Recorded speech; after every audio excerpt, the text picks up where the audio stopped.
क्रांती TV news अन्याय, अत्याचार, बेकायदेशीर कृत्य करणाऱ्या विरुद्ध शोषित पीडित न्याय देणारा एकच आवाज.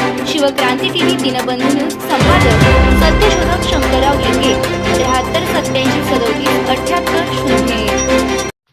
खळबळजनक बातमी. सातारा ड्रग प्रकरणात नवे प्रश्न. कारवाईनंतर पुन्हा ड्रग्ज कसे आले? NDTVचा हा एक्सक्लुझिव्ह व्हिडिओ पत्रकार परिषदेनंतर अवघ्या 2 तासांत समोर आला. पत्रकार परिषद झाल्यानंतर सातारा पोलीस तात्काळ घटनास्थळी पोहोचले. त्या ठिकाणी काही साहित्य गाडीत भरले जात असल्याचं दिसलं. पत्रकारांनी पाठलाग करून प्रश्न विचारले असता सुरुवातीला पोलिसांनी माहिती देण्यास टाळाटाळ केली. मात्र आग्रह धरल्यानंतर गाडीचे दार उघडले असता आत लिक्विड स्वरूपातील ड्रग्जचा तीव्र वास येत असल्याचा दावा पत्रकारांनी केला. शुक्रवारी सकाळी कारवाई करून 45 किलो ड्रग्ज जप्त केल्याचा अधिकृत दावा. त्याच ठिकाणी पुन्हा ड्रग्ज सापडल्याचा संशय. पोलिसांची माहिती देण्यातील अनिश्चितता.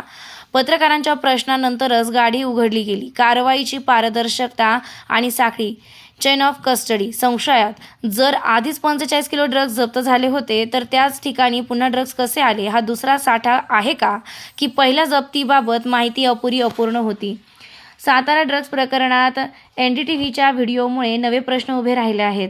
कारवाईनंतर लगेचच पुन्हा संशयास्पद हालचाली, पोलिसांची टाळाटाळ आणि लिक्विड ड्रग्जचा वास या सर्व बाबींमुळे चौकशीची व्याप्ती वाढवण्याची गरज स्पष्ट होते.